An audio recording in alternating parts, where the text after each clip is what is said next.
Nous venons dans ta maison,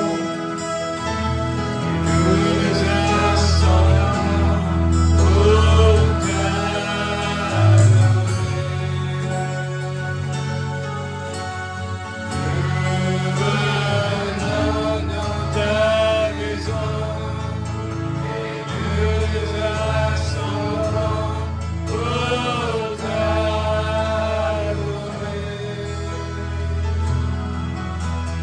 Nous venons dans ta maison et nous nous assemblons pour t'adorer,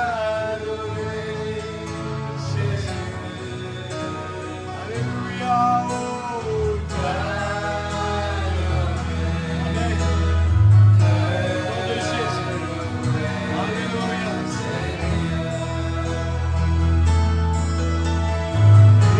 il faut s'oublier soi-même, se concentrer sur toi pour t'adorer. Il faut s'oublier soi-même, se concentrer sur toi pour t'adorer. Alléluia, il faut s'oublier soi-même, se concentrer sur toi pour t'adorer.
Merci pour la grâce, papa. Alléluia.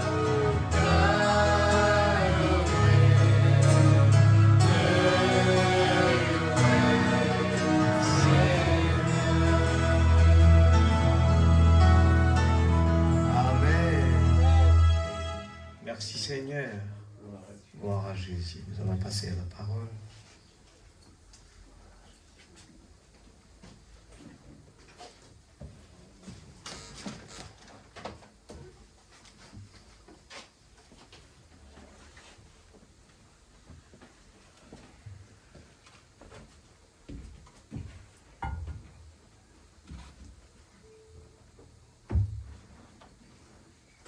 Nous allons ouvrir notre Bible dans 1 Corinthiens chapitre 15, verset 38.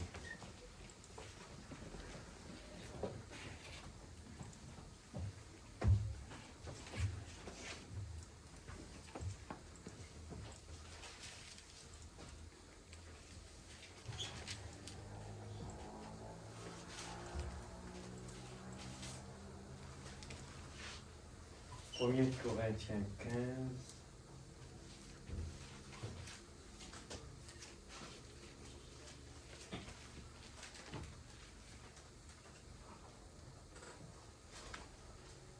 C'est le premier.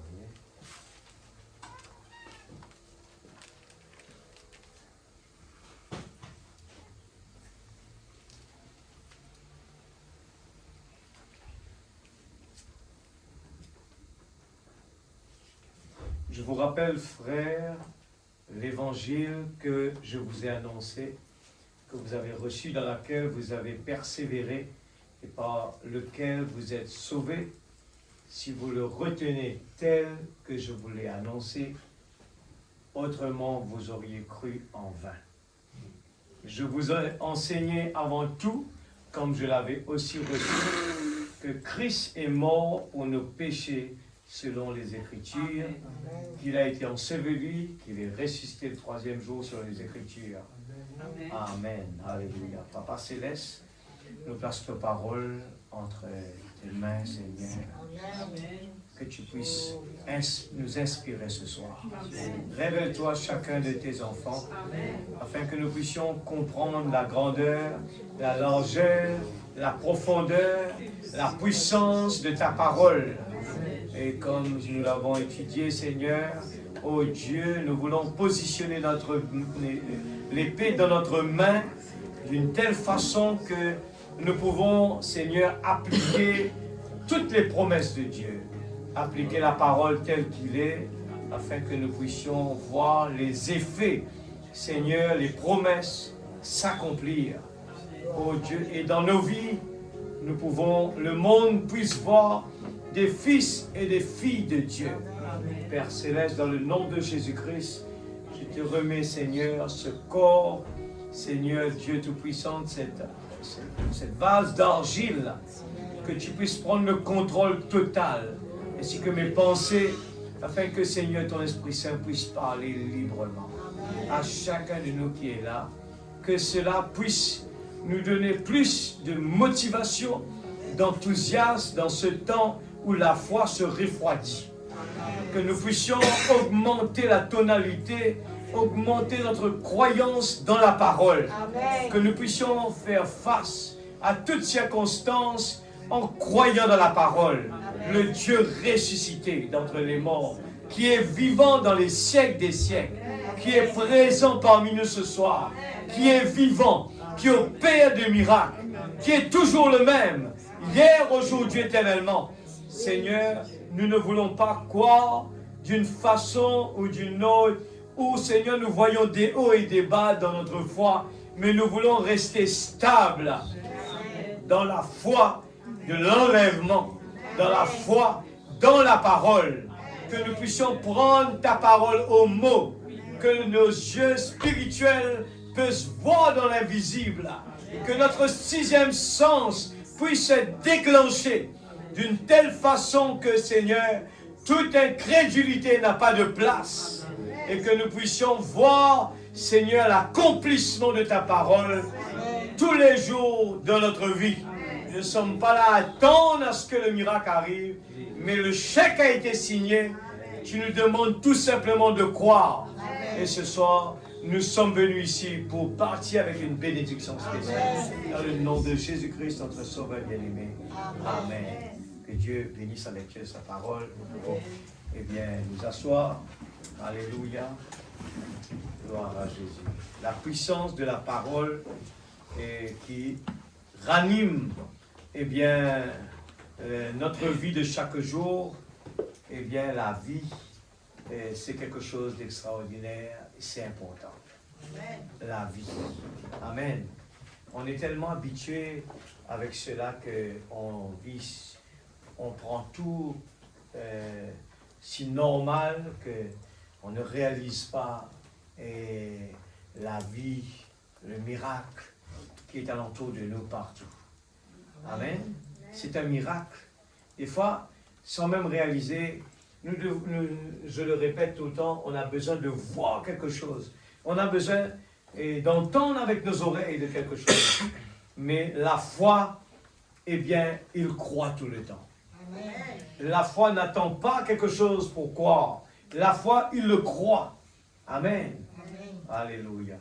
Ce soir, je vais prendre pour la période que nous vivons en ce moment, et nous savons tous que c'est la période de la fête des mères, et ça paraît un peu bizarre, le titre que Frère Branham prend, est plutôt il prend 1 Corinthiens 15, verset 1er, il prend la résurrection. Le mot, il prend le verset au Corinth, et on parle de la résurrection. Aujourd'hui, nous voyons alentour de nous, c'est que le diable travaille très très dur, d'une façon et d'une autre. Le but, c'est de faire le contraire de ce que Dieu veut que nous fassions. C'est que nous prenons tout le contraire. C'est ça le combat que nous devons vivre en ce moment. Parce que nous sommes dans la chair, et cette chair, Frère Branham nous dit que c'est notre ennemi principal. Notre plus gros ennemi, c'est notre corps, le nous. C'est pour ça que nous demandons à chaque moment que le moi diminue, que toi tu puisses prendre la première place. Amen. Amen. Alléluia. Je prends comme titre l'amour d'une mère, c'est quelque chose de réel. Amen.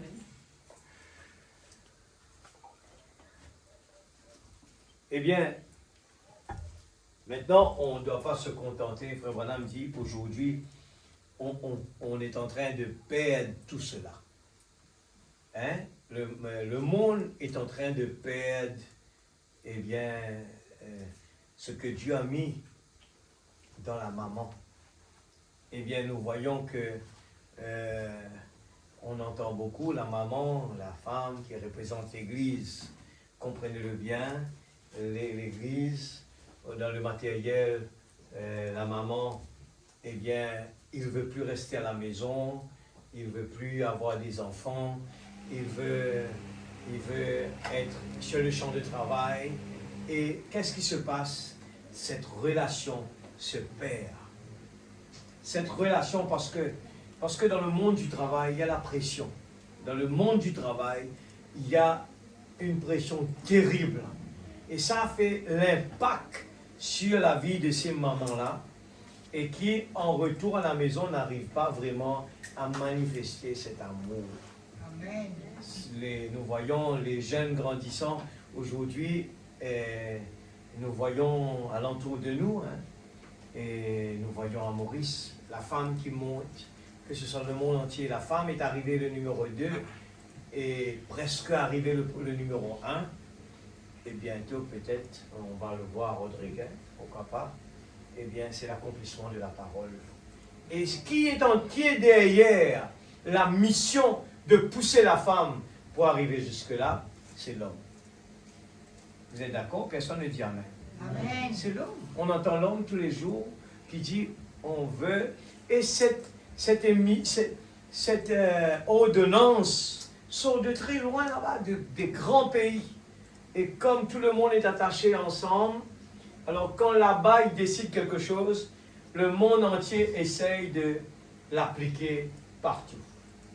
Alors, nous de notre côté, il y a un seul moyen de survivre, c'est de rester près de la parole.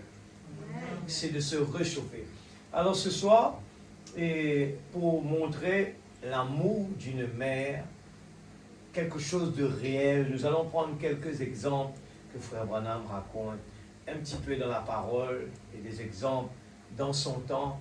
Suivez-le bien, ne laissez pas de distraction, vous allez perdre beaucoup. C'est parce que je vous dis, sincèrement, la foi de beaucoup va se refroidir. Pourquoi? Parce que l'amour n'est plus là. Amen. Amen. C'est lourd, hein, l'atmosphère. L'amour n'est plus là, la foi refroidit. Amen. Amen. Croyez-le bien, j'ai parlé de ça la semaine dernière, et l'importance pour la foi et la parole, c'est quelque chose de très important. Alors, suivez bien ces petites prédications que vous entendez souvent, ça parle de la vie de tous les jours. Alors, avoir des grands messages, c'est bien, mais la fondation, comme le pasteur dit toujours, que nous ne voyons pas dans un bâtiment, est l'essentiel. Amen. C'est ça qui tient tout le bâtiment qui est en haut. Alors, nous pouvons bien courir dans la vie de tous les jours. Nous pouvons être vraiment dans l'expectative d'avoir, eh bien, dans l'attente des choses extraordinaires, de connaître beaucoup de choses, mais en réalité, nous montons, nous descendons, nous montons, descendons. Pourquoi? Il n'y a pas de stabilité.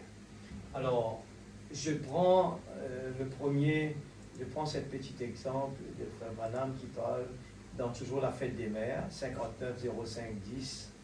Regarde comment il parle de ce jour où nous vivons. Il dit, j'ai vu ça tellement extraordinaire, je l'ai posté même sur Internet pour que le monde puisse lire. Mais voici un petit message, voilà même un petit message qui est un grand message que je pourrais passer aux jeunes. Regarde depuis quand Frère Branham commence à parler. Il sait que les jeunes, ça va être les adultes de demain. Et à chaque âge, il essaye de le changer et nous constatons souvent et nous le disons qu'on voit les changements. Beaucoup de changements. Regardez cela, il dit, savez-vous que dans sa vie, Abraham Lincoln n'a jamais eu d'autre livre que la Bible et le livre des martyrs de force. Regarde son école, l'école de Abraham Lincoln, un grand homme connu en Amérique. Vous imaginez? Il dit jusqu'à ce qu'il ait plus de 20 et 21 ans. Il a étudié dans ces deux livres-là seulement. Jusqu'à l'âge de 21 ans. Voyez ce que je vous disais? Façonne votre caractère. Frère David dit, heureux l'homme qui trouve son plaisir dans la loi de l'Éternel et la médite jour et nuit. Amen. Aujourd'hui, vous imaginez si on ne passe pas du temps à le lire, ce message ici à l'église, si on ne passe pas assez de temps dans la parole, posez-vous la question, il y en a des gens qui n'ont pas le temps de le toucher à la maison. Et le seul petit moyen d'entendre ces paroles, c'est ce petit moment de 2 heures de temps-là. Vous réalisez ce que je veux dire? On est tellement pris dans ce monde, et on est tellement pris dans ce monde, partout en courant, à gauche, à droite. Et nous réalisons ce soir quelle est notre priorité. On renvoie les choses prioritaires pour plus tard. Mais nous entendons, eh bien, tous les jours, ce qui n'est pas l'habitude. Celui-là est parti, celui-là est parti, celui-là est parti, celui-là est parti. Ça va très vite, l'Église. Vous êtes d'accord? Ça va très vite. Auparavant, quand quelqu'un partait là, quittait la terre, tout le monde est au courant. Aujourd'hui, il y en a tellement qu'on n'est pas au courant qui est parti. Vous êtes d'accord avec cela? On ne sait pas qui est parti. Peut-être un jour, on va parler de quelqu'un, il dit, ah oui, depuis longtemps, il est parti. Je connaissais le patron de mon père, et je ne sais pas si même il est au courant, et je viens d'apprendre qu'il est parti déjà. L'ancien patron de la CEB, et j'ai dit, ah bon, je croyais qu'il était toujours là. Non, ça fait déjà 1 an et demi, il est parti. Alors les gens parlent très vite comme ça, on n'est même pas au courant.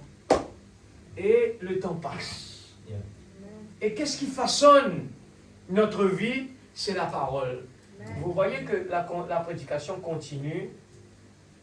En fin de compte, je devais prendre la deuxième partie de ma prédication de la semaine dernière, mais vu que c'est la fête des mères, j'ai pris cela, puis je vais recontinuer plus tard si Dieu le veut. Et parlons de ce qu'une maman, son rôle à jouer est très important. Amen. On a parlé de la parole qui façonne.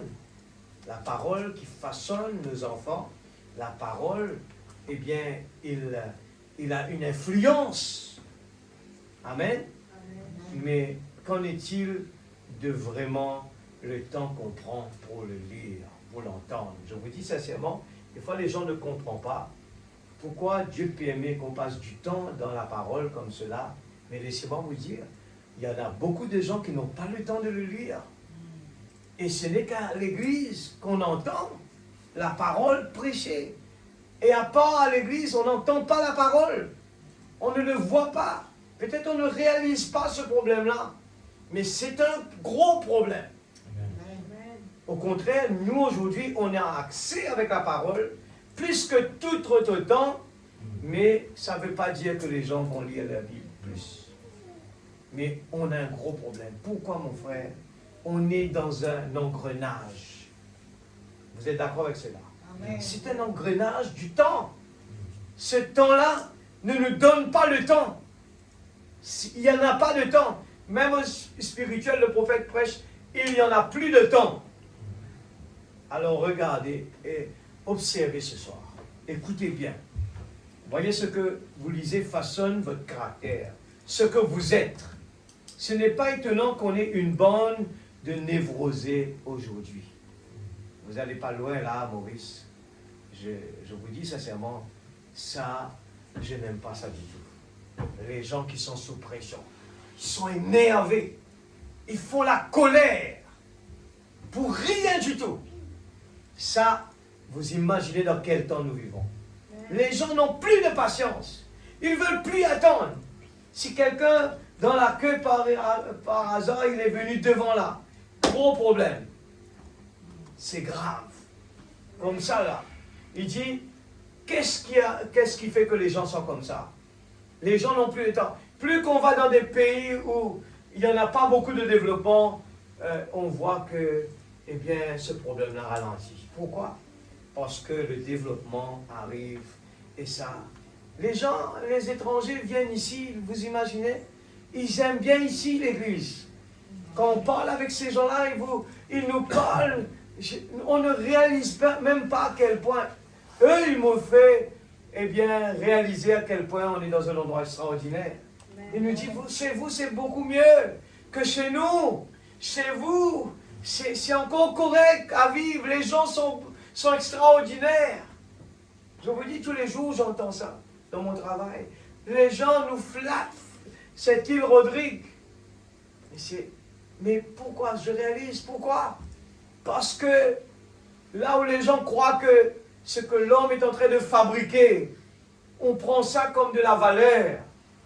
Mais la vie n'est pas bon à vivre.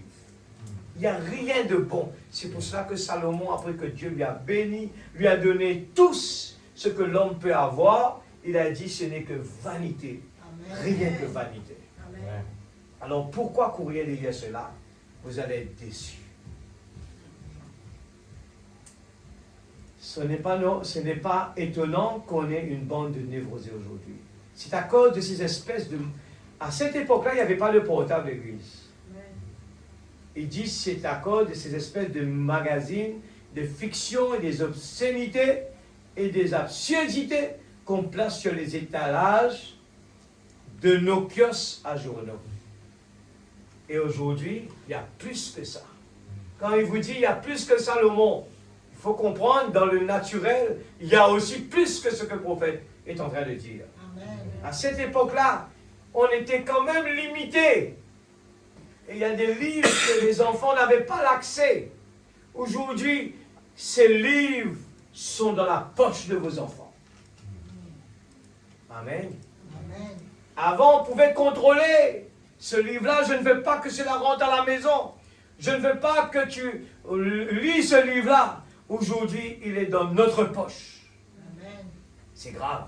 Amen. Il n'y en a pas de limite aujourd'hui. Il n'y en a plus de limite. C'est pour cela qu'on a besoin des mamans qui vont prier à la maison. Amen. Il y en a des gros problèmes. Des vraiment gros problèmes. On ne réalise pas. On est tellement habitués, nous aussi, à vivre avec ça. sans réaliser que c'est vraiment grave. Je réalise que si le prophète était ce soir sur la chaîne en train de prêcher dans cet âge-là, il allait casser le pulpit. Il allait briser le pulpit contre tout le mal qui se fait autour de nous. Amen. Il y en a tellement de problèmes graves.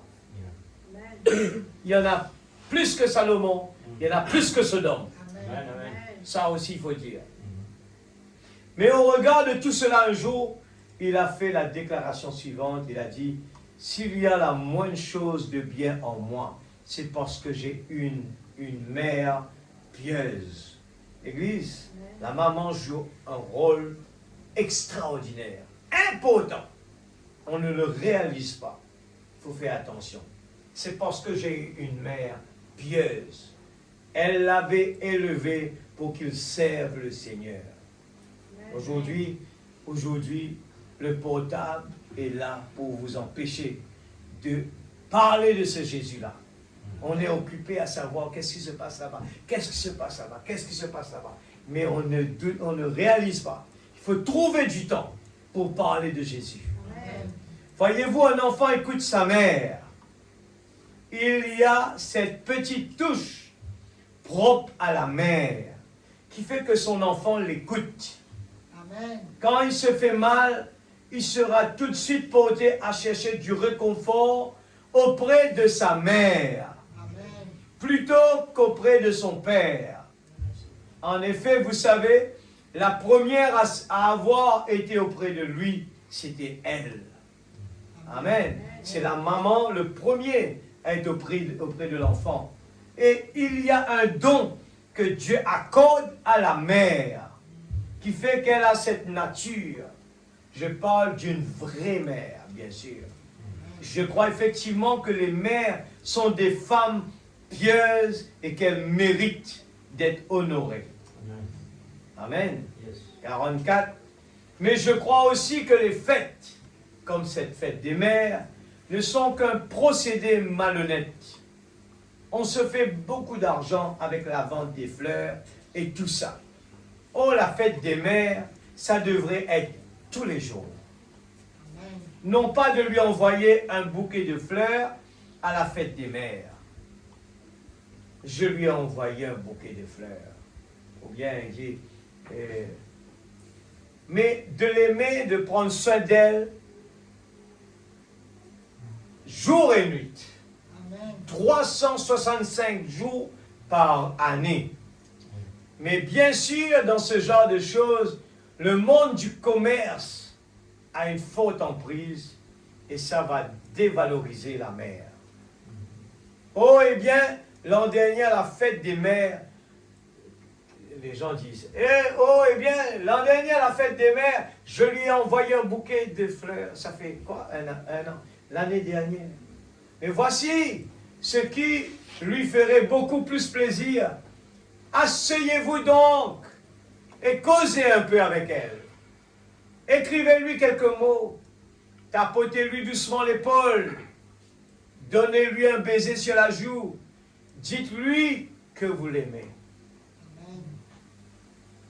Pas en ricanant, mais sincèrement. Ça, lui, ira droit au cœur. Bien plus que toutes les fleurs que vous pourriez acheter chez le fleuriste. C'est vrai. Amen. 46. Je pense que c'était dans les 10 commandements, un des chefs-d'œuvre du monde cinématographique, écrit et adapté au cinéma par le regretté Cecil DeMille. Et avant sa projection officielle, ou sa sortie, Cecil DeMille a fait venir Oral Roberts, Demos Shakarian et un groupe de prédicateurs du plein évangile. Il les a emmenés dans ses studios privés et les a fait visionner les 10 commandements, les 4 heures du film. 4 heures. Et puis, il leur a donné ce qu'il en pensait, que Dieu est son âme valeureuse. Et quand j'ai vu ce film, que je l'ai visionné, il y a cette petite réplique qui m'est toujours restée à l'esprit. Pour tous ceux d'entre vous qui l'ont vu, c'était quand la fille de Pharaon, après que Moïse avait appris qu'il était hébreu, il a pris la décision d'aller habiter avec les siens. Sa mère dans la beauté de temps, avait disparu. Écoute ça bien. Sa mère naturelle, dans la beauté de temps, avait disparu. Était là. Qu'était la beauté?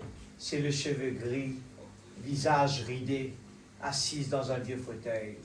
Le type même de la mère. Et la fille de Pharaon est entrée. Et lui, il a dit, mais enfin, de qui suis-je le fils? Quand Moïse a posé la question, eh bien, de qui suis-je le fils? Ce moment-là, ce moment où il a été démontré que Jochébed était sa vraie mère. Amen. Alors la fille de Pharaon, toute pomponnée, peinturlurée, et tout ça a dit, bon écoute, il est peut-être ton fils, mais elle a dit, je lui ai donné richesse et splendeur. Regarde ça bien, l'Église. Nous, aujourd'hui, on pense qu'on va attirer une fille avec la richesse. On va attirer quelqu'un, j'aurai plus de valeur avec la richesse. Mais regarde ce qui va se passer. Il dit, je lui ai donné richesse et splendeur, la fille de Pharaon. Toi, tu n'aurais pas pu lui donner rien d'autre que des fosses de bitume. Écoute ça bien.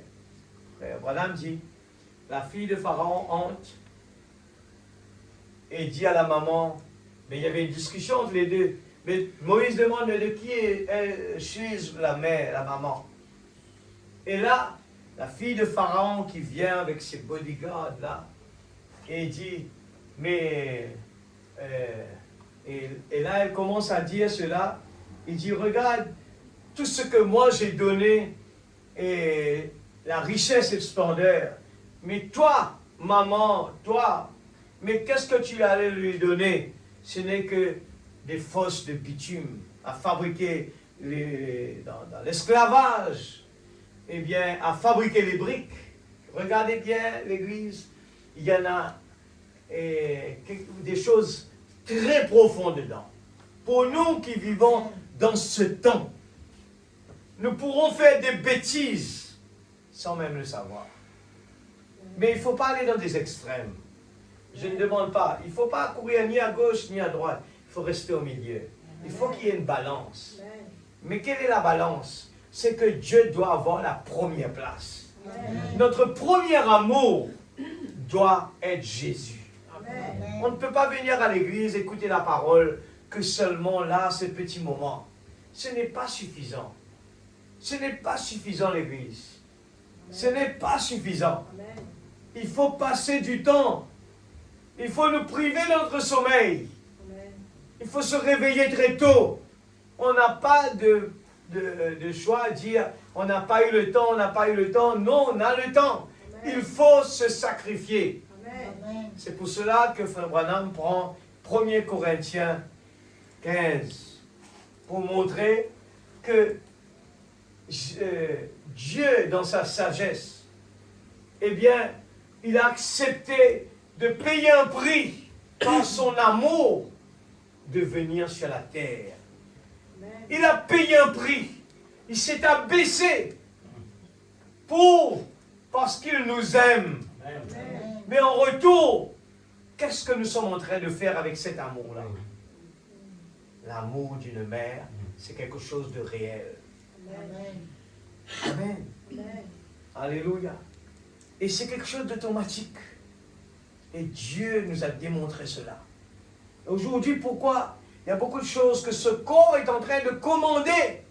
Mais lui, il ne peut pas accomplir l'amour, cet amour divin. Il ne pourra jamais. Il ne connaît que des luttes. Il ne connaît que des discussions. Il ne connaît que... Il n'a pas de patience. Il ne connaît rien. Mais il nous faut être inspiré de la parole. Amen. Il nous faut être rempli de l'Esprit Saint. Nous continuons. Alléluia. Nous continuons. Merci Seigneur. Alors, elle a dit, moi je lui... Mais regarde ça, la réponse de la vraie mère. Mais cette vieille mère, aux cheveux gris, a dit, mais je lui ai donné la vie. Amen. Regarde la différence. Jésus nous a donné la vie. Amen. Amen, l'Église. Amen. Comment pourrions-nous vraiment dire, Seigneur, je ne peux pas m'occuper de toi aujourd'hui. Je n'ai pas le temps aujourd'hui.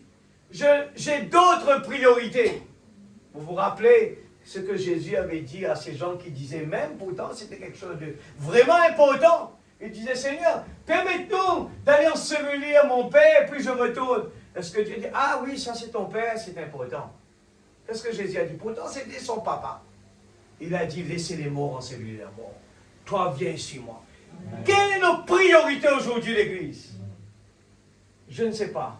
Je dis sincèrement, allez l'analyser vous. Mais allez voir quelle hauteur vous voulez le mettre. Mais ce qu'on doit comprendre, il ne doit pas y avoir d'autres priorités que mettre Jésus en priorité. Amen. Nous parlons de l'amour d'une mère. Le pasteur nous parle de l'amour, on vient de dire, ça fait 8 ans. Est-ce que c'est un hasard? Pourquoi? Dieu, il connaît nos points faibles. Il va nous donner pas ce que nous voulons, ce que nous avons besoin. Parce qu'il est notre parent, rédempteur. Il va nous donner la chose juste. Il faut être reconnaissant à cela, l'Église. Des fois, nous agissons comme, eh bien, nous avons le type dans le désert, nous avons, eh bien, les peuples Israël qui mangeaient la manne dans le désert, la manne qui vient du ciel, que Dieu donne. Amen. Regardez, comparez-le et essayez d'analyser et de voir, est-ce qu'on ne fait pas les mêmes bêtises? Des fois, nous voulons la nourriture que nous voulons entendre. Amen. Mais regardez bien, le peuple Israël, ils ont choisi la nourriture que eux ils vont. Ils veulent. Et ils ont dit, ils ont préféré choisir quelle nourriture? La sagesse de l'Égypte. Amen. Amen.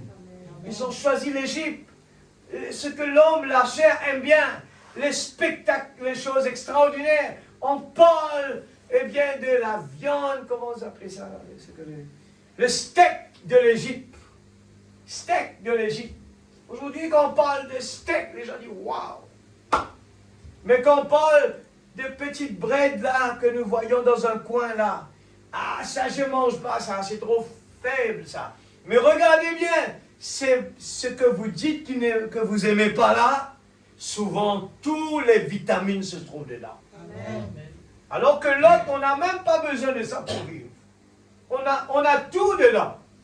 Dans cette nature-là, on a tout dedans. Aujourd'hui, la viande que les gens parlent, des fois, aujourd'hui, nous voyons que des fois, l'excès de toutes ces choses amène le cancer. Alors que tout ce qui est naturel dans la nature, ce qu'on mange, de sort de la terre, c'est des choses extraordinaires. Quelque chose de réel. Amen. Pourquoi on n'a pas de... Aujourd'hui, j'écoute là les informations, Maurice est en train de parler, c'est à la une, il parle, ils soulèvent, ils disent que ils sont en train de faire un débat sur faire venir des gens de l'extérieur pour travailler. Et là, il explique parce qu'il n'y a plus de gens pour travailler. Et même à Rodrigue, on commence à le ressentir. Amen. Mais pourquoi l'Église? Posez-vous la question. Vous savez, quand l'amour, c'est un instrument qui fait tourner tout. Tout. Et sans réaliser, l'amour physique, spirituel, c'est le moteur qui fait tourner les choses. On va travailler parce qu'on aime ce travail-là. Amen. On veut construire notre maison parce qu'on aime avoir cette maison-là. Mais si on veut avoir Jésus, qu'est-ce qu'on va devoir faire? On doit aimer l'écouter, l'Église. On doit aimer que la petite voix nous parle. Amen. Il faut trouver du temps pour cela. Bien sûr. Le prophète nous donne cet exemple. Il se sauve, il va dans les cavernes là-bas. Il ne veut pas entendre que la maman est en train de crier là-bas. Il ne veut pas entendre les enfants. Il ne veut pas entendre du bruit. Il veut être concentré. Et c'est important cela. Les distractions font beaucoup de mal. Parce que quand notre âme est concentrée, on oublie ce corps-là. On est concentré, on est dans un autre monde. Et là, la petite voix nous parle. Mais quand il y a du bois alentour, on est déconnecté. On ne peut pas écouter la parole. Comme je le dis tout le temps, en faisant d'autres choses, écouter la parole en même temps, ça ne peut pas passer. Dieu ne peut pas nous parler comme ça. C'est bien des fois, mais ça ne va pas marcher. Il faut vraiment s'asseoir et éteindre tous les 5 sens. Amen. Les 5 sens doivent être éteints. Amen. Faites bien attention, la pensée, ça c'est un autre gros problème. Il va se rappeler, ah j'ai oublié ça, ah j'aurais dû faire ça, ah il faut faire ça. Ça c'est le gros combat. Amen. Je continue. Il dit, c'est ce qui fait toute la différence. Amen. Amen. C'est ce qui fait la différence ce soir. L'amour de Dieu dans notre cœur fait beaucoup de différence. Amen. Alléluia. Ça fait beaucoup de différence. Amen. Aimer Dieu, aimer la parole. Pourquoi aujourd'hui nous ne voyons pas vraiment cette attitude de persévérance, l'amour de Dieu dans notre cœur? Et la Bible, même à l'époque de Paul, là-bas, il disait, toi qui courais très bien, où est ton premier amour? Amen. Ce qui se répète à chaque moment. Alléluia. Merci Seigneur. Gloire à Jésus. Je lui ai donné la vie. Amen. Dieu lui a donné la vie éternelle. Amen. C'est comme ça. C'est ça. C'est vrai une mère. Amen. Amen. Alléluia. 50. Gloire à Jésus. Les gens me disent parfois, je prêche constamment sur la résurrection. Et ce, c'est tout le long de mes campagnes.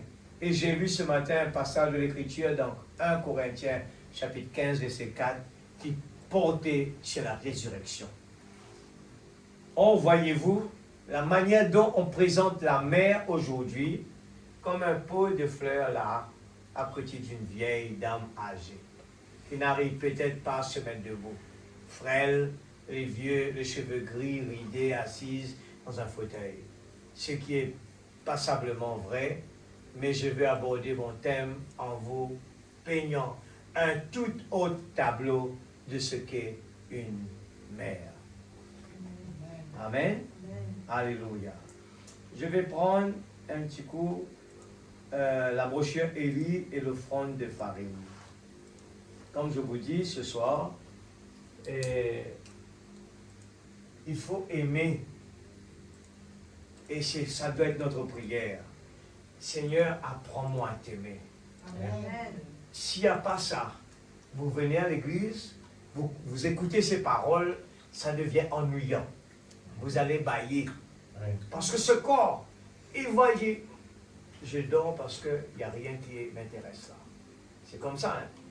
La télé, quand il va sur pause, quand il pense que personne n'est en train de l'utiliser. Alors notre corps, pareil, on ne l'utilise pas, on n'est pas actif, alors il pense qu'il doit dormir. Alors ce soir, notre combat, c'est combattre ce corps-là. On est venu de la présence de Dieu, des fois on n'a même pas le temps de lire à la maison, et ce petit moment qu'on va écouter la parole, là aussi il vient vous combattre. Là aussi il va venir vous voler. Il vous dit, c'est comme le semeur qui va semer. La parole tombe des fois sur le chemin, dans des endroits épineux. Hein?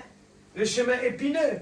Et il y a la bonne terre. La bonne terre, c'est quelque chose qui a été préparé en avance.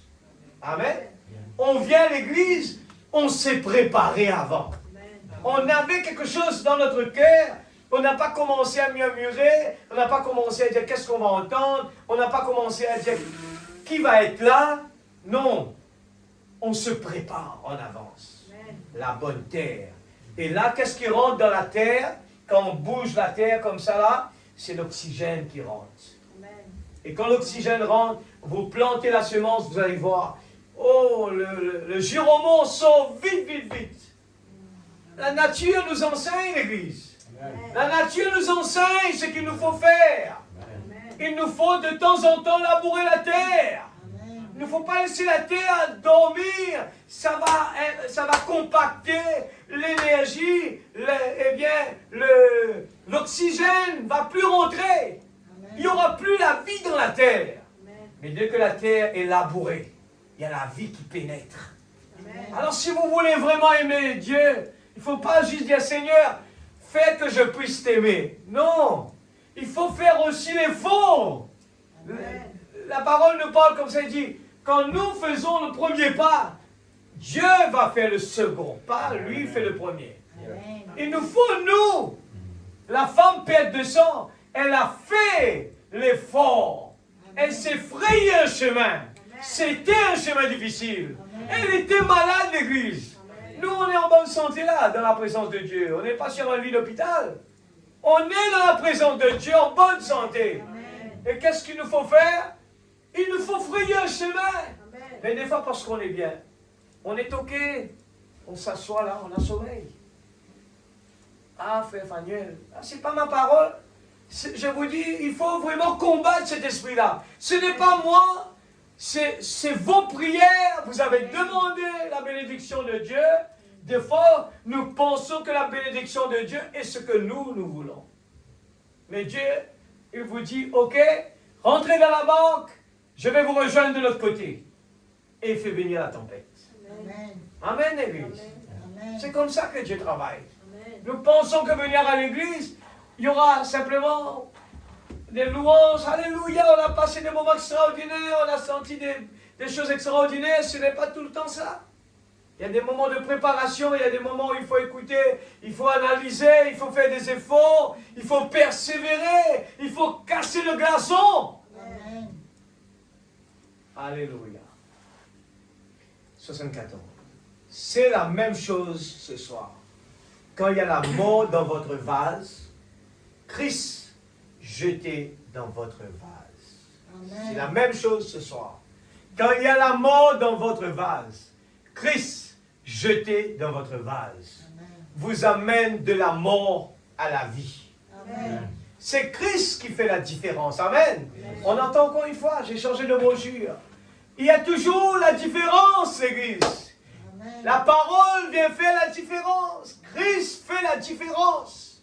Si vous voulez vivre une vie paisible, une vie de repos, une vie de joie, une vie de vraiment avoir envie de vivre sans avoir la peur, ou bien, qu'est-ce qui se passe? Tu as entendu? Vivez la parole. Amen. Lisez la parole. Parce que nous écoutons trop de mauvaises nouvelles. C'est pour cela qu'il y a la peur. C'est pour cela qu'il y a la panique. C'est pour cela qu'il y a des soucis. Mais quand nous lisons la bonne nouvelle, il nous donne la force. Il nous dit, dites à cette montagne. Amen. Il nous donne la force de dire, Dieu pourvoira. Il y aura toujours des problèmes. Mais les choses qui vont sortir, ce ne sera pas la peur, ce ne sera pas la panique, ce ne sera pas les doutes, ce ne sera pas l'incrédulité, ce sera les paroles de puissance. On sait comment utiliser l'épée. Et c'est ce que le prophète nous dit. Eh bien, nous vivons en dessous de nos privilèges. Amen. Amen, l'Église. Alléluia. Nous continuons. Alléluia. Qu'est-ce que Dieu ne peut pas donner à un enfant de Dieu?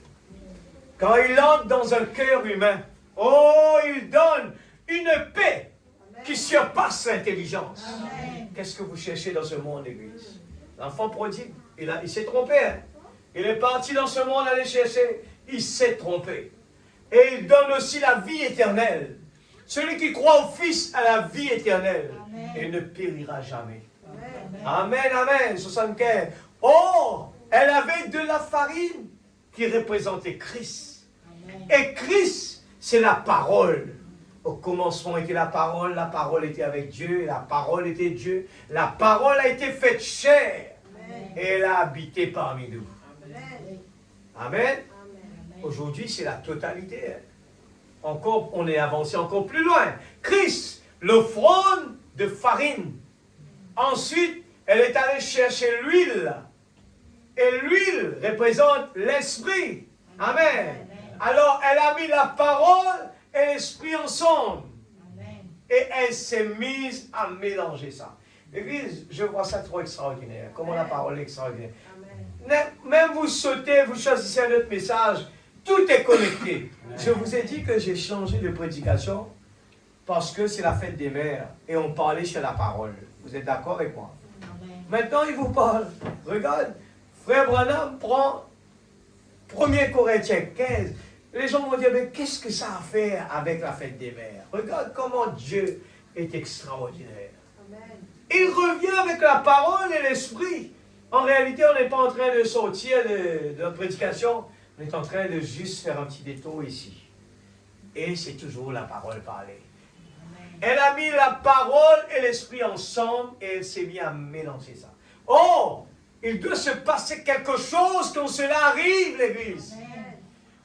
Que cela se passe ce soir. Que la parole que je suis en train de prêcher tombe dans votre cœur. Je l'ai envoyé dans le groupe ce matin. Amen. Que cela tombe dans votre cœur. Amen. Ensuite, laissez le Saint-Esprit entrer et mélanger tout ça. Amen. Observez ce qui arrive. Quand vous mettez la parole et l'esprit ensemble, Jésus a dit à la femme au puits, « Femme, je te dis, l'heure vient. » Et elle est déjà venue. Amen. Il ne faut pas attendre l'Église. Elle est déjà venue. Amen. Où Dieu exige une adoration en esprit et en vérité. Amen. Et il est la vérité. Amen. Amen, la 77. La farine, regardez ce qu'elle a fait. Elle a mélangé la parole et l'esprit. Amen. Beaucoup de gens ont l'esprit sans la parole. Amen. Certains ont la parole sans l'esprit. Mais si vous prenez tous les deux et que vous les mettez correctement à leur place, il y a un gâteau en route. Amen. Amen, la bénédiction. Amen. Il y a quelque chose qui se prépare. Amen. Vous êtes d'accord avec cela? Amen. Amen. La pauvre petite veuve ne savait pas ce qu'elle faisait. Je ne sais pas, je fais ce que la parole me demande de faire. Mais au fur et à mesure, nous voyons Dieu en train d'agir à l'Église. La pauvre petite veuve ne savait pas ce qu'elle faisait. Mais Dieu avait dit à Élie, je lui ai ordonné. Et voilà Élie en route sur des pavés qui descend pour voir l'accomplissement de sa vision quelque part. Et la voici se tenant là, essuyant ses larmes avec sa vieille manche en lambeau et disant, ô Dieu Jéhovah, ma foi n'a jamais failli. Et elle ne faillirait jamais. Regarde la prière de cette petite dame. Pourtant, je ne sais pas ce qu'il en est de tout ça, mais on nous a enseigné que tout concourt bien. Elle mélangeait cette petite farine. Elle avait fini de confectionner le petit gâteau et de le préparer. Elle a dit, bon, il est temps que j'aille chercher du bois. Elle recule, ouvre la porte et dit au Seigneur, ce pauvre petit ventre affamé là, et moi, qui n'ai pas mangé depuis 2 ou 3 semaines, je lui ai donné ma part de gâteau. L'Église, quand nous écoutons la parole, demande à Dieu de nous montrer le sens que le prophète est en train de prêcher. Ce n'est plus l'histoire de là-bas là, hein, c'est pour nous aujourd'hui. Je lui ai donné ma part de gâteau. Remonte un petit peu en haut, regarde ça. Il dit, regarde la prière, remonte encore, la prière. Il dit, ô Seigneur, ce pauvre petit ventre affamé là, et moi qui n'ai pas mangé depuis 2 ou 3 semaines. Des fois on se dit, Seigneur, j'ai pas mangé, j'ai pas vraiment eu, j'ai pas eu de gâteau, j'ai pas eu de nourriture spirituelle pendant 2 ou 3 semaines. Mais je lui ai donné ma part de gâteau. Amen. Amen. On se plaint des fois, tous les jours, eh bien la manne, Seigneur, tous les jours la manne. Mais Dieu a un programme, il faut attendre. Il faut la patience. Amen. Amen. Mais il a dit, je lui ai donné ma part de gâteau. C'est ça une mère. Écoutez bien l'Église. N'écoutez pas juste avec une oreille pour la maman, hein. Il vous parle de nous spirituellement aussi en même temps. C'est ça une mère. L'amour d'une mère pour son enfant. Il n'y a rien de tel excepté l'amour de Dieu. Amen. Une mère peut oublier le bébé qu'elle allait, mais jamais je ne peux vous oublier. C'est ce que Dieu a dit. Vos noms sont gravés sur mes mains. Comment peut-il vous oublier? Je ne te délaisserai point. Et je ne t'abandonnerai point. Je serai avec toi tous les jours jusqu'à la fin du monde. L'Église. Le peuple Israël avait pensé comme ça. Il pensait, ah, là-bas c'était mieux, là-bas c'était comme ça. Seigneur, j'en ai assez de ça. Nous vivons aussi dans ces étapes-là, l'Église. Il faut demander, Seigneur, donne-moi la patience. Je sais que toi, en tant que parent, Amen, tu prends soin de nous. Je ne manquerai de rien. Je suis précieux à tes yeux. Rien ne peut me manquer. Ma raison de vivre, c'est de t'adorer, Seigneur. Ne manquez pas de l'adorer. Ne restez pas dans un petit coin un peu découragé comme ça en adorant Dieu. Faites-le du profond de notre cœur. Louez-le du profond de notre cœur. Même si vous ne sentez rien, dégagez l'énergie qu'il faut. Parce que la foi vient de ce qu'on entend. Et je crois la parole. Je saisis l'épée entre mes mains. Amen. Là, Jochebed a dit, j'ai donné la vie à cet enfant. Toi, tu ne peux pas le faire. Tous les trésors de cette terre ne peuvent pas donner la vie à cet enfant. L'église, ce soir, il y en a beaucoup à parler dessus, s'il faut aller dedans. J'essaie toujours à dire, je vous dis, moi aussi, j'écoute avec mon cœur, mes oreilles. Cela me concerne moi aussi. Amen. Quand je dis quelque chose, n'essayez pas de dire, mais frère Fanuel, mais toi. Moi aussi j'écoute. Moi aussi je fais des erreurs. Moi aussi je prends conscience. Et c'est ma prière tous les jours. Je dis, Seigneur, je ne trouve pas assez. Je ne fais pas assez pour toi. Ce mot consécration n'est pas pour le pasteur seulement. C'est pour tous les élus. C'est pour toutes les épouses de Dieu. Amen. Ce n'est pas au pasteur de faire l'effort. C'est à tout le monde. Parce que nous allons être jugés individuellement. Ce n'est pas parce que je fais une partie de l'église de El Bethel, si El Bethel, ce n'est pas El Bethel le bâtiment qui va être sauvé, l'église El Bethel. Non, c'est l'individu qui va être sauvé.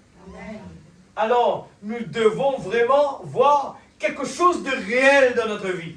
Et pourquoi il n'y a pas le réel? Parce que nous prenons tout notre temps de l'autre côté à quoi? Comme cette femme qui pensait ce qu'elle offrait à Moïse allait faire la différence. Mais non, ce n'était pas ça. L'argent, on peut l'avoir. Tout le monde peut l'avoir, mais pas la vie. Seul Dieu peut donner la vie éternelle. Alors, qu'est-ce que nous allons prendre? Dieu nous donne la vie éternelle. Et l'argent nous donne 100 ans. Qu'est-ce que vous allez choisir? Vous allez choisir quelque chose de temporaire ou bien la vie éternelle. Alors, si la vie éternelle est plus importante, je ne peux pas investir à 25% dans la vie éternelle et 75% eh bien, dans la vie naturelle, charnelle. Il y en a quelque chose qui cloche. N'oubliez pas que nous servons un Dieu qui pourvoit à nos besoins. Dieu pourvoit à notre besoin. Quand nous le mettons en premier lieu, eh bien Dieu va pourvoir de notre besoin. Nous continuons. Alléluia. Nous prenons la brochure. Nous prenons la brochure. Pourquoi certaines personnes ne peuvent pas conserver la victoire? Alléluia. Si on doit prendre sur... Vous savez, des fois, quand je dis la semaine prochaine ou bien après, on va continuer. Des fois, quand on revient, si on pose des questions, on a tout oublié. C'est pour ça que j'essaye au maximum terminer la prédication. Parce qu'autrement, recommencer après, je dois reprendre ce qu'on a dit la semaine dernière, parce que pour ceux qui n'étaient pas là, pour ceux qui n'écoutaient pas, alors comprenez-le bien, soyez patients. Amen. Amen. 86. Autrement, si tout le monde faisait bien le travail, les professeurs n'avaient pas besoin de donner des leçons. Mais parce que les enfants vont à la maison, ils ne font pas leur travail, ils ne révisent pas, les professeurs doivent aller travailler en plus. C'est à cause de ça aujourd'hui. Et je l'ai vu sortir là, la tête dressée, un bel animal. Qu'est-ce qui l'obligeait? Frère Branham prend cet exemple d'une partie de pêche, de chasse. Il est parti avec quelqu'un. Eh bien, il est parti avec quelqu'un pour aller à la chasse. Et cette personne, il n'était pas croyant. Et il n'était pas croyant. Mais il faisait souvent des choses que le prophète lui parlait et lui disait, toi, tu as trop de cœur, tu ne peux pas venir à la chasse, toi. Et regarde ça. Et là, ils étaient tous les deux là, et la personne qui est venue avec lui a pris un petit sifflet. Et ce petit sifflet imite la voix de détresse de l'animal. Automatiquement, la biche, quand elle entend ça, la maman, elle entend ce son-là, elle va chercher où est son enfant pour aller le sauver. Elle fait face à la mort. Et dans ce moment-là, frère Branham va essayer de dire, il ne faut pas faire ça. Il dit avec son ami chasseur, et lui n'avait pas de cœur du tout, il a fait ça pas exprès, il fait le sifflet, il imite la voix de ce petit animal pour que la maman vienne. Et il tue la maman. Et là, le prophète lui a dit, il ne faut pas faire ça. Et le prophète, là, il était là, il disait que j'étais vraiment mal dans ce moment-là. Regarde qu'est-ce qu'il dit. J'aime bien le lire pour que vous allez dans la profondeur. Il dit, je l'ai vu sortir là, la tête dressée, un bel animal. Qu'est-ce qui l'obligeait à sortir de là? Regarde ça. Quelque chose en elle. L'amour d'une mère. Un bébé avait crié. Elle est sortie au grand air. Elle n'aurait fait cela pour rien au monde, dans d'autres circonstances. Mais qu'était-ce? Il y avait une pression. Elle était une mère. Elle n'y pouvait rien. Un bébé était en train de crier. Et l'instinct d'une mère en elle l'a poussée à sortir devant le danger. Amen. Elle essayait de trouver ce bébé. J'ai vu Bud, son ami, Branham dit son ami, qui s'appelle Bud, prendre ce levier et le tirer en arrière, introduire la balle dans le canon, ajuster son fusil. Oh, il était un tireur d'élite. J'ai pensé, oh Dieu, ne le laisse pas faire cela. Oh là là, cette mère qui était là, qui était sortie là, manifestant cet amour comme cela. Comment peut-il faire cela? Et lorsque le levier a fait un déclic là, la culasse mobile de la carabine est descendue. Je l'ai vu ajuster cela. Le réticule de cette lunette posée juste sur le cœur de cette mère. Je savais que dans quelques secondes, il allait directement lui faire sauter le cœur. Et j'ai pensé, oh, comment peux-tu faire cela? Comment peut-il faire cela? Et j'ai pensé, oh, je n'aimerais pas voir ça. Et quelques instants après, juste une seconde après, la mère biche a perçu le chasseur. Elle s'est effarouchée. Elle a dressé sa grosse tête en l'air. S'est-elle enfuie? Non. Pourquoi? Un bébé était en difficulté. Regarde une vraie maman. Devant, elle a vu la personne qui va le tuer. Elle n'a pas bougé de là. Amen. Amen. Il lui fallait trouver ce bébé d'abord. Même si on allait lui faire sauter le cœur, il lui fallait trouver ce bébé. Il était en difficulté. Pourquoi? Ce n'était pas quelque chose qu'elle stimulait comme l'Église essaye de le faire. C'était quelque chose en elle. Elle était une mère. Elle devait trouver ce bébé. Elle s'est mise à avancer. les yeux fixés sur ce chasseur. Et j'ai vu ce canon descendre. Et j'ai pensé, oh Dieu, j'ai simplement détourné ma tête pendant quelques minutes. Je n'ai pas entendu le coup de feu partir. Je me suis dit, qu'a-t-il? Et je me demande ce qui est arrivé. Je me suis retourné pour regarder, et alors j'ai vu le canon du fusil aller comme ceci. Elle s'est retournée et m'a regardé. Il a jeté la carabine par terre. Il m'a saisi par la main et a dit, Billy, j'en ai assez. Je n'arrive plus à supporter cela. Il a dit, Billy, prie Dieu de me donner un cœur de chrétien comme le tien. Je n'aimerais pas rester comme ceci. Et juste là, à cet endroit-là, j'ai conduit cet homme insensible à l'esprit tendre de Jésus-Christ. Pourquoi? Qu'était-il arrivé? Qu'était-il arrivé? Parce que il a laissé tomber. Qu'est-il arrivé? C'est arrivé parce qu'il a vu la manifestation de cet amour véritable et authentique.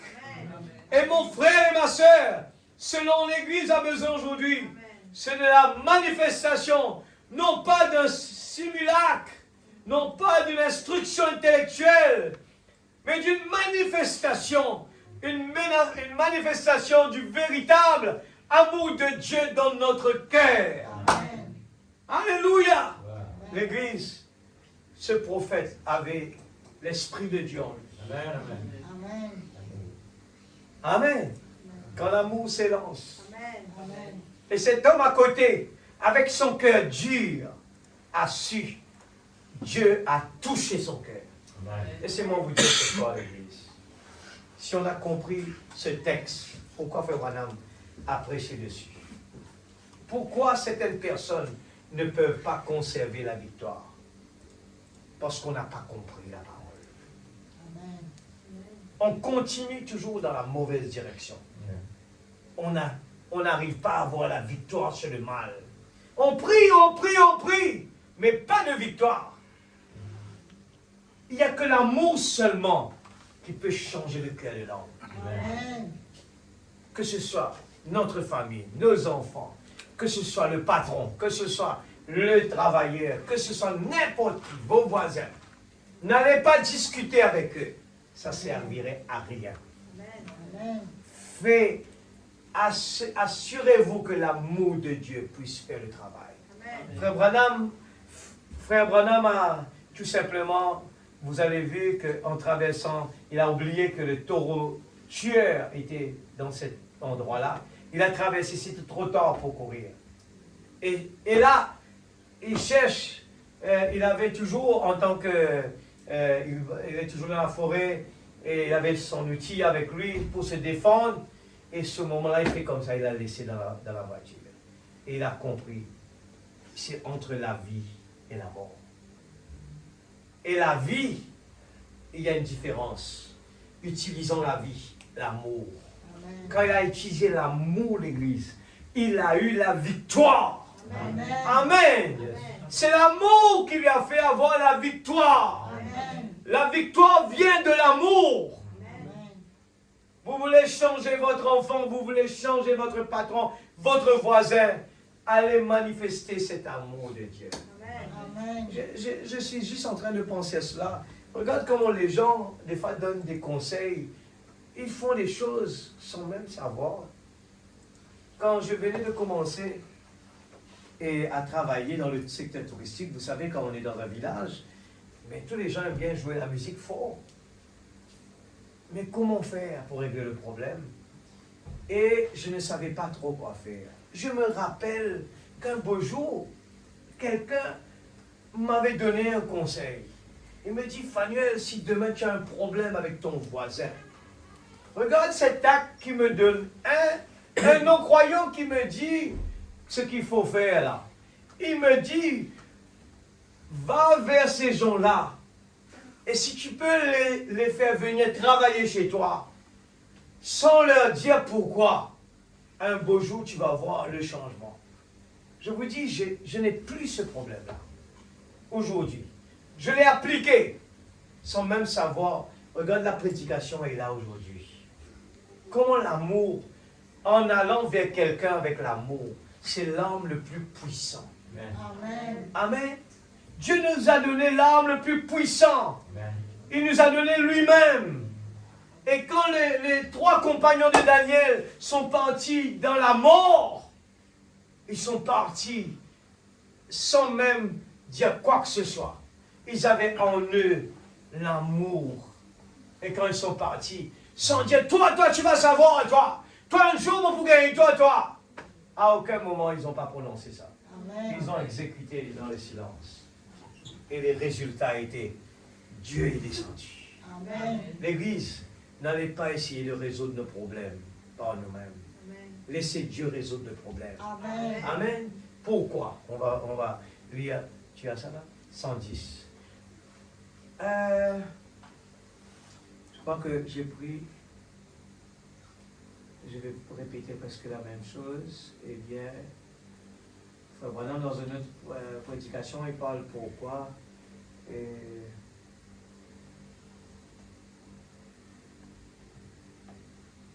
je vais juste descendre un peu au bas pour reprendre tout.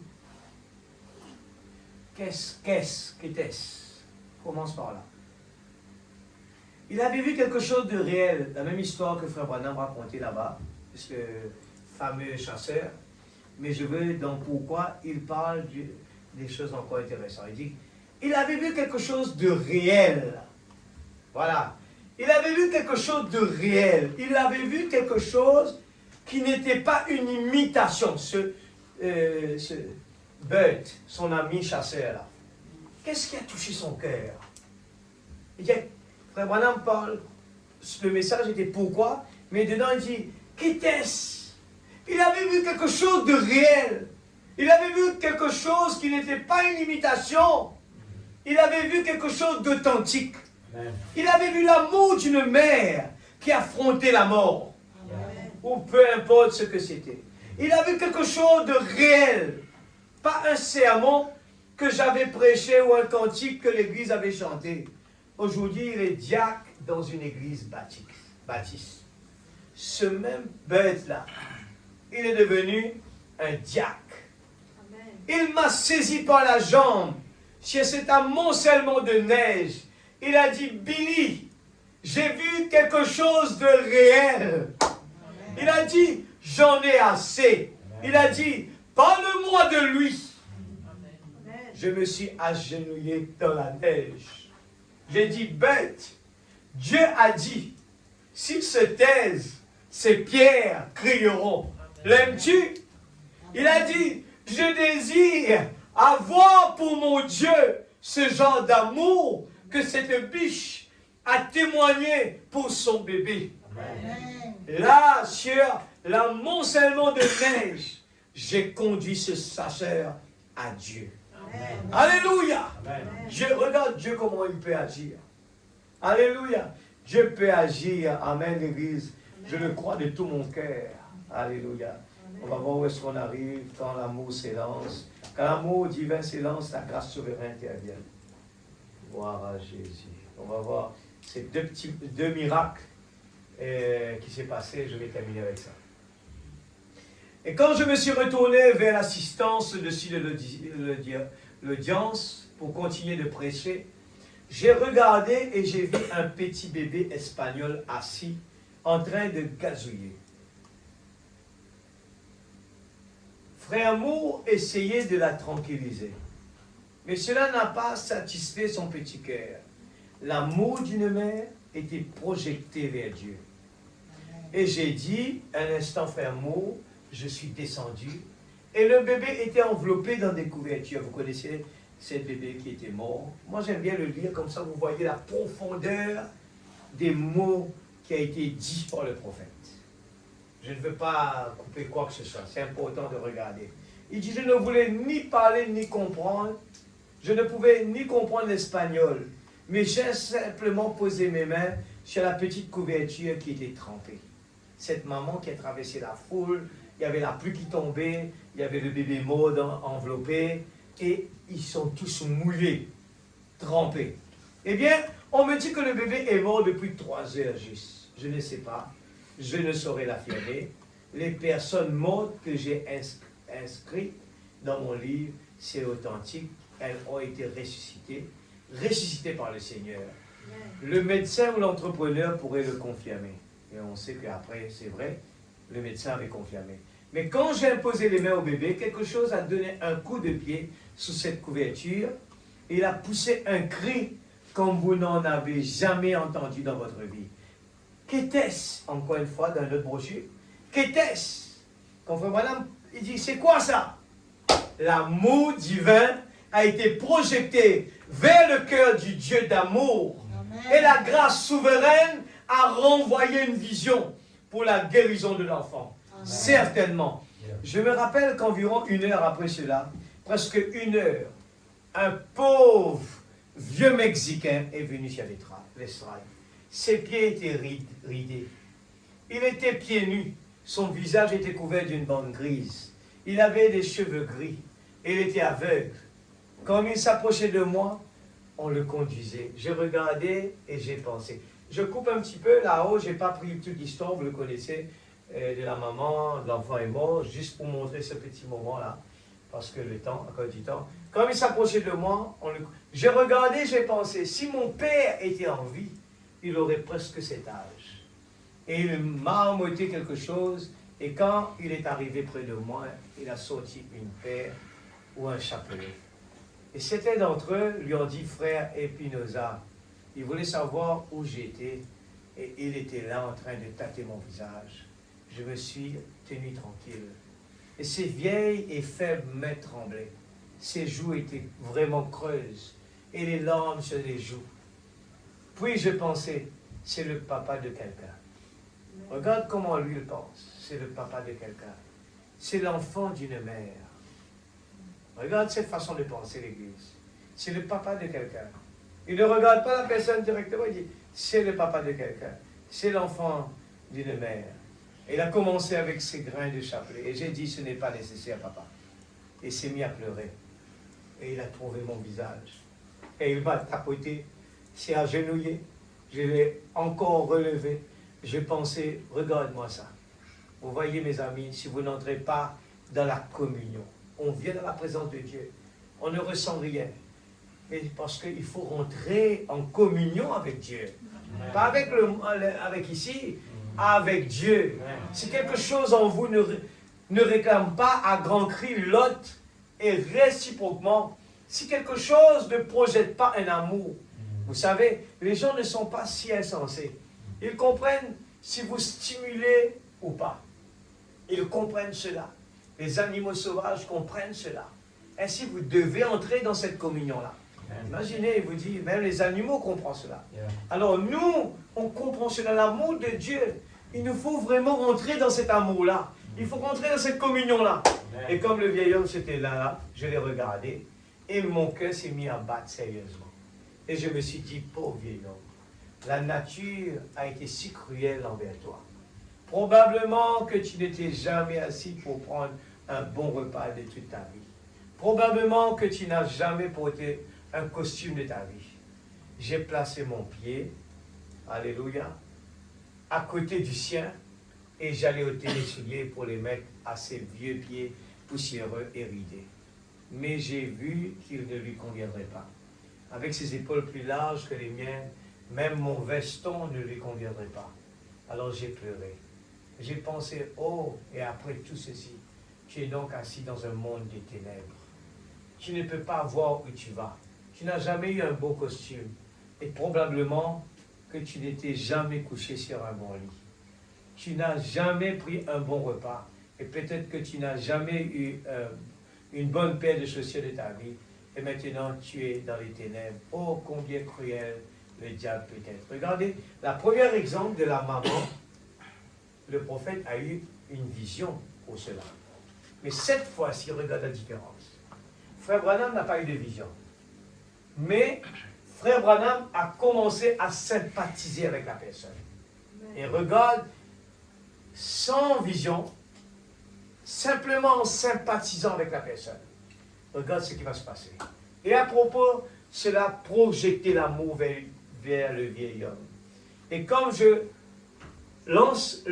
l'enlaçais et que je l'entraînais contre ma poitrine, sans attendre une vision. Je l'ai simplement tenu contre ma poitrine. J'ai dit, ô Dieu notre Père, sois miséricordieux envers ce pauvre vieil homme, le père de quelqu'un.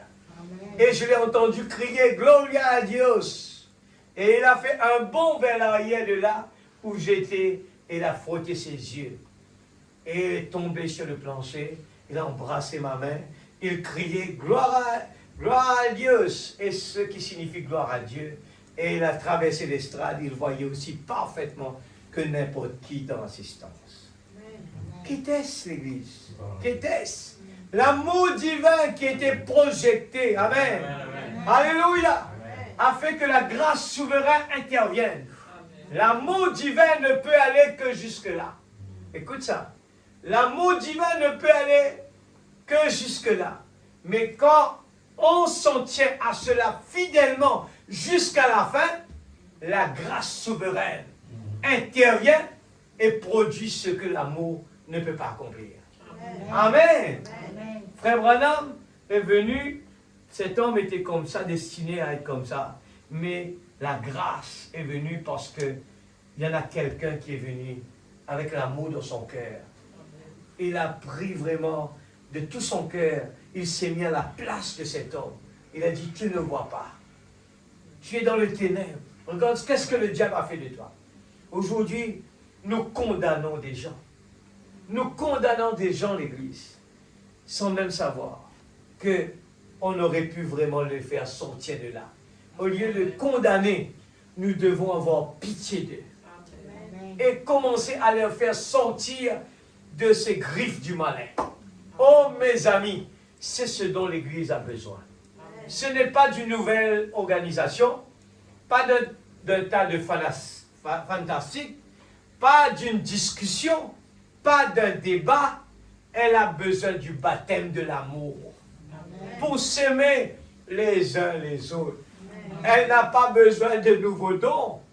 Elle a besoin de l'amour pour faire opérer les dons qu'elle a. Amen. C'est ce que dont elle a besoin. Ceci peut paraître étrange. Et si c'est le cas, eh bien, nous nous rencontrerons un jour. Les animaux connaissent l'amour. Je les ai observés. Étant un chasseur et un homme qui aime la nature, j'ai observé comment Dieu y a pourvu. Alléluia. J'ai observé un poisson avec un hameçon dans la bouche. Il dit, ne vous tracassez pas à son sujet. L'acide de son corps va engloutir cela peu de temps après. J'ai observé un chien avaler un os. Ne vous tracassez pas à son sujet. L'acide de son corps prendra soin de cela. Un prophète qui n'est pas allé à l'école, l'église, qui est en train de parler là. Dieu a offert une voix. Amen. Amen. Alléluia. J'ai encore beaucoup d'exemples. Mais le temps, c'est un problème. Beaucoup d'exemples qui nous fait réagir. Et il y en a beaucoup d'exemples qui nous fait réagir. Comment avoir la victoire? Pourquoi les gens n'ont pas la victoire? Ils ne peuvent pas contenir la victoire. C'est parce qu'on n'a pas compris la parole. Amen. On n'a pas eu la révélation de la parole. Quand nous avons la révélation de la parole, nous allons faire des choses que nous n'allons même pas croire que nous avons fait. La chair ne peut pas manifester l'amour, mais quand la profondeur appelle la profondeur, il y a le miracle qui s'accomplit. Dieu peut le faire encore. Amen. Alors ne mettez pas les choses qu'il faut mettre en premier, en second. Nous avons pris cet exemple, l'amour d'une mère, une maman. Une maman. Cet amour, la maman même ne peut pas se taper son estomac. C'est quelque chose que Dieu a mis dans chacun de nous. Amen. Amen. C'est comme ça, Dieu sait qu'est-ce qu'il fait. Amen. Il a fait l'homme comme ça, parce qu'il sait pourquoi l'homme doit être comme ça. Il est rude, dur des fois. Il n'est pas aussi souple. Pourquoi? Parce que là, il doit affronter ce monde. Aujourd'hui, ce qui se passe, on a un méli-mélo. Et la femme vient là où il ne faut pas faire. Et finalement, ce qui se passe, ce qu'on a aujourd'hui. Alors, nous devons prier Dieu pour que Dieu pourvoie les solutions pour qu'on arrive à vraiment que cela arrive dans notre vie. Qu'on arrive à chacun à pouvoir être dans le plan de Dieu et être à là où il faut être. Ce n'est pas une loi. Écoutez ça bien. Ce n'est pas une loi. Mais parce que nous ne pouvons pas le vivre, on rate beaucoup de bénédictions. Vous comprenez cela? On rate beaucoup de bénédictions. Parce que si un prophète de Dieu, quand il est dans la forêt, il est loin de cette civilisation, c'est là que Dieu peut lui parler. Mais quand une maman est à la maison, il a le temps de se consacrer, d'être en ligne avec Dieu, il prie pour les autres. Et faites attention, nous vivons dans un temps où ce petit temps que nous avons pour prier pour le pasteur, prier pour l'église, vous allez voir que Facebook va le prendre avec vous. Faites attention. Il y a tous, le diable, ce qu'il a fait dans le jardin d'Éden, il a préparé la science. Vous savez qu'on l'a lu la semaine dernière, la science vient du diable. C'est le diable qui a tout inventé et il va s'en servir pour vous attaquer, pour nous attaquer. Alors il nous faut prier les uns pour les autres. Amen. Priez pour tous ceux qui ont des responsabilités aussi. Nous voyons combien de soldats qui sont tombés sur le champ de bataille. Amen. Il ne faut pas aller dire, moi je ne comprends pas comment un chrétien peut aller faire un jugement contre cette personne. Ah oui, parce que tu as fait ça, voilà la chose. L'Église du Dieu vivant, si vous avez le Saint-Esprit en vous, vous n'allez jamais dire des bêtises pareilles. Amen. Un enfant de Dieu ne juge pas. La Bible qui le dit ça. Il dit, il n'y a que Dieu qui a le droit de faire le jugement. Nous n'avons pas le droit sur la terre de juger qui que ce soit. C'est pour cela, si nous restons sur le terrain de la parole, nous n'allons jamais prendre des occasions pour juger, pour dire, voilà, tu es comme ceci, tu es comme cela, à cause de ça, voilà pourquoi tu es venu comme ça. Ça, ce n'est pas biblique, cela. Ce n'est pas un enfant de Dieu. Je parle à moi aussi pareil. Ce sont des choses que je prie tous les jours. Seigneur, change mon cœur, Seigneur. Purifiez-moi. C'est ce chant qu'on chante. On va se mettre debout. Nous allons prier. Et puis quoi? Nous allons prendre un chant pour partir à la maison. Change mon cœur, Seigneur, et purifiez-moi. Afin que l'amour, le Saint-Esprit est comme une colombe. Il ne peut pas être dans un endroit de brouhaha. Il aime bien venir dans des endroits calmes. Amen. Alors profitez, cherchez des moments comme cela. Si vous voyez quelqu'un qui est en train de faire quelque chose de mal, allez dans votre chambre, priez pour lui, l'église. Si nous avons l'amour de Dieu, alors allez dans la prière pour le délivrer. N'allez pas raconter son histoire. Vous n'êtes pas un chrétien. Amen. Nous ne sommes pas un chrétien si nous allons raconter aux gens, voilà, il a fait ça, il a fait ça. Eh bien, un chrétien ne fait jamais ça. Amen. Prions tous ensemble. Nous sommes tous dans le même combat. Priez pour les uns les autres, afin que Dieu, nous voulons dire, Seigneur, apprends-nous à t'aimer. Papa Céleste, nous voici à tes pieds ce soir. Seigneur, tu m'as parlé, Papa. Et je crois de tout mon cœur, Seigneur. Seigneur, tu m'as parlé personnellement. C'est la voix de Dieu que tu as donnée à travers de la bouche de ton prophète pour nous parler comment, Seigneur, vaincre. Comment vaincre. Seigneur, comment avoir la victoire. Seigneur Dieu, tu nous as donné tous les codes, toutes les solutions sont entre nos mains. Nous sommes partis dans le monde aller chercher la paix, aller chercher toutes sortes de choses. Mais tu nous as donné déjà le chéquier pour mettre le montant. Seigneur Dieu, en voyant l'enfant prodigue, nous comprenons que l'enfant prodigue n'avait pas compris au début qu'il est parti chercher la richesse de ce monde. Mais il a compris qu'après, la richesse a une fin, a des problèmes, a des soucis avec cela. Mais quand on vient dans la maison du Père, on se sent bien.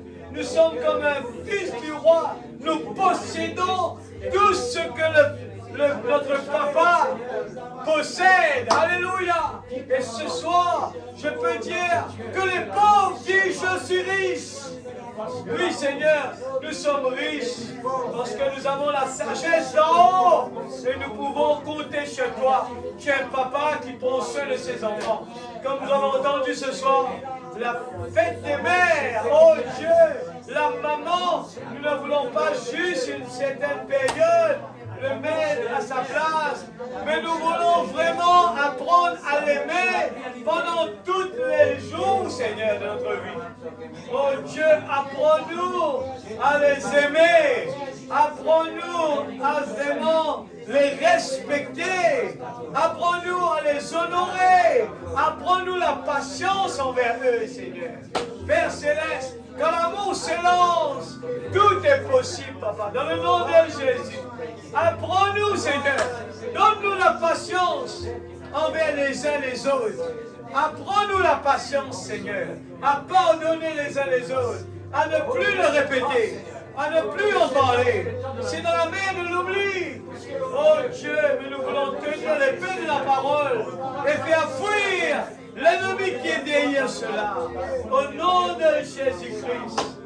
Oh Dieu, tu nous as fait comprendre que ce sont des innocents qui sont sur la terre.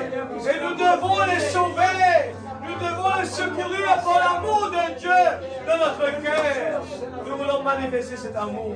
Donne-moi la patience, Seigneur, envers tous les gens, même qui me rendent nerveux. Donne-moi la patience, donne-moi l'amour envers eux, Seigneur. Je veux, Seigneur Dieu, oh Dieu, à travers de l'amour, contredire la haine, contredire les problèmes, contredire tous les problèmes. Je crois que quand nous faisons face avec l'amour de notre cœur devant n'importe quelle situation, je crois que nous avons toujours la victoire, même devant la maladie. Oh Dieu, aide-nous s'il te plaît, Papa. Apprends au sérieux ce que nous sommes en train de dire. Au nom de Jésus-Christ, notre Sauveur bien-aimé. Oh Dieu, vivifiez ta parole dans nos cœurs. Je veux cela dans ma vie, Seigneur. Je veux que cela puisse se refléter dans ma vie. Je crie vers toi ce soir parce que je veux voir, je veux avoir ce que tu as parlé dans mon cœur ce soir. Au nom de Jésus, oh, je crie vers toi, Seigneur. Délivre-moi du mal. Délivre-moi de tout, Seigneur Dieu, l'égoïsme. Délivre-moi contre toute, Seigneur, la haine. Délivre-moi de toutes les rancunes.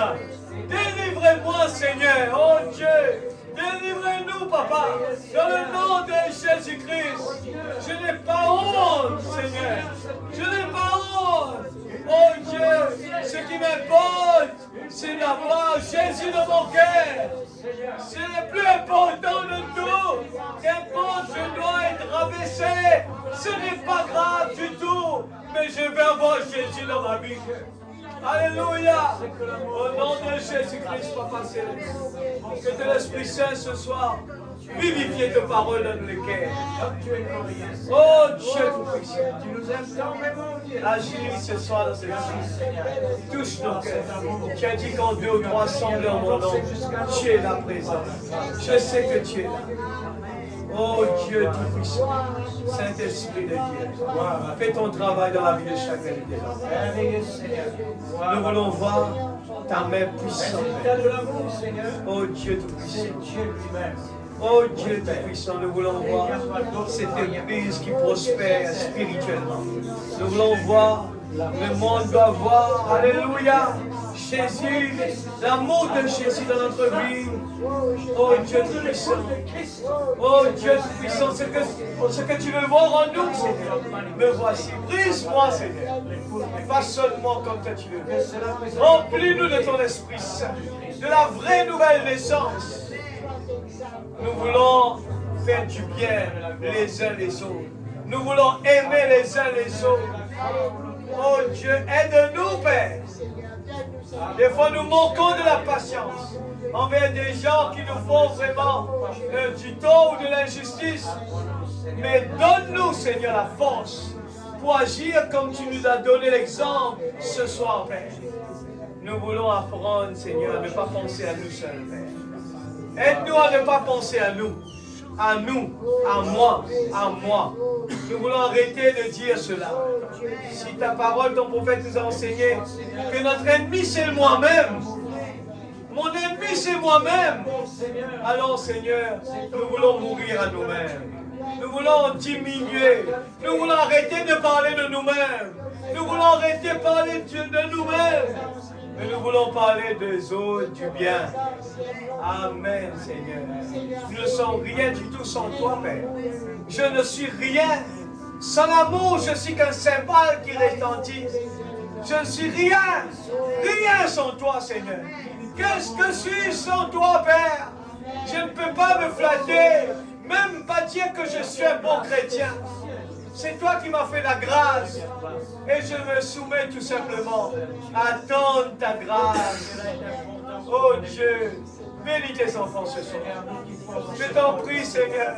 Aide-nous, Papa. Nous voulons rentrer à la maison et qu'il y ait un changement dans nos vies, Seigneur. Que nous commençons à mettre en pratique ta parole. Mettons en pratique ta parole. Oh Dieu, s'il te plaît, Papa. Oh Jésus. Nous ne voulons pas suivre les traditions du monde. Mais nous, Seigneur Dieu, à vivre la parole, pas les traditions. La parole puissante que tu nous as donnée, qui peut vaincre. S'il te plaît, Papa. Dans le nom de Jésus-Christ, notre Sauveur. Oh Dieu, dans le nom de Jésus. Saint-Esprit de Dieu, parle à nos cœurs ce soir. Nous avons besoin de toi, Seigneur. Nous voulons voir cette lumière jaillir dans ce monde. Ce monde qui cherche des solutions. Nous ne sommes pas là pour les faire des morales, Père.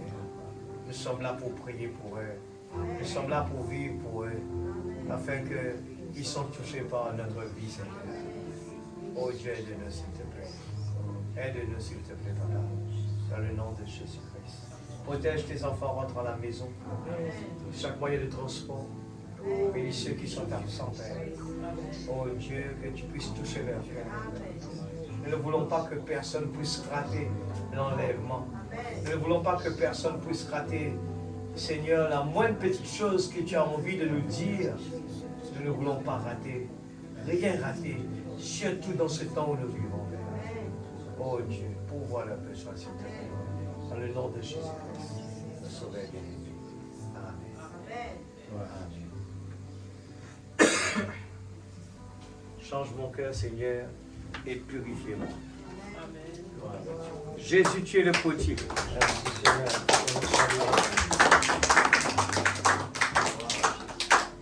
Il nous faut vraiment le vivre pour dire, oui Seigneur, je suis le potier. Non, je suis l'argile. Toi, tu es le potier. Moi, je suis rien, Seigneur. Alléluia. Quand les gens vous disent quelque chose, vous n'allez pas le sentir parce que Jésus a tout pris sur le bout de la croix. Quand les gens nous font du mal, on ne le sent plus parce que Jésus a tout pris.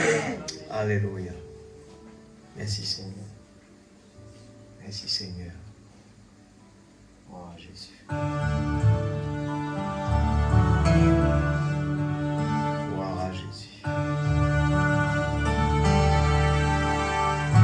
Change mon cœur, Seigneur. Et purifie. Faites comme une prière sincère. Change mon cœur, Seigneur. Faut toucher le cœur de Dieu. Alléluia. Que je sois comme toi. Change mon cœur, Seigneur. Change mon cœur, Seigneur. Attendez-vous quelque chose. Et purifie-moi.